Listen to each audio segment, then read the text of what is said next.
那个这个是团体，没有phỏng vấn đâu. Phỏng vấn rồi biết cho đồn tài. Ủa về phỏng vấn cho đồn tài.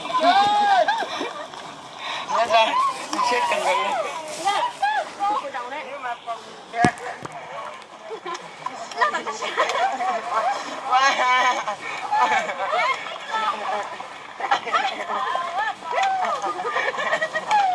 Tất cả tin tất cả.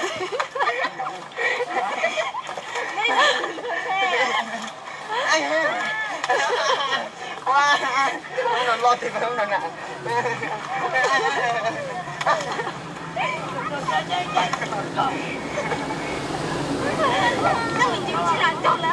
Quất kém á. Trời, đây này nọ. Trời ở đây chỉ cần cái. Đây gì đâu.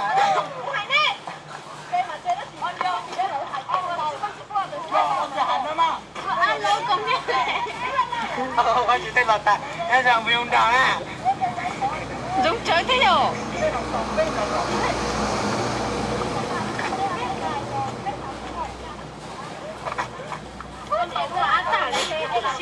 Ông nhớ thực động luôn mà tôi tao cái gì rồi.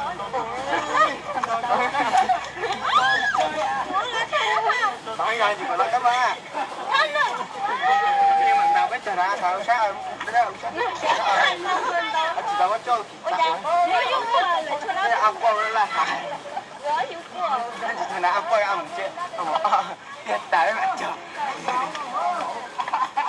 nên là mà nên chủ động tăng hơn lên cho hơn lên một lần gì đâu đấy con tôi cho cái khác đây là tăng hơn tôi tôi không về gì có cái chưa tận cho mình ta đi à giờ đấy giờ đi về đi giờ cái tận cái ta ra mình tao hết rồi đi à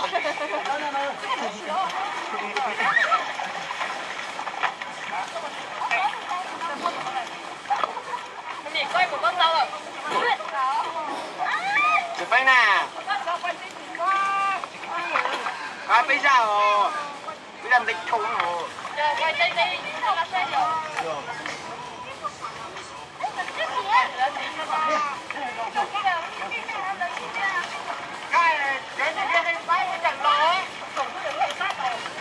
chỉ là dữ liệu đây chỉ là tốt tài nên để tôi chỉ là dữ liệu của nó chỉ toàn dữ liệu à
Món cái tu ra rất là anh hùng.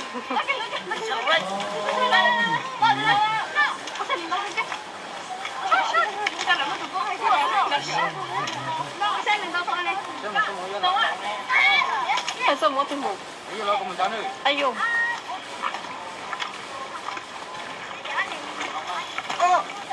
Đây mà.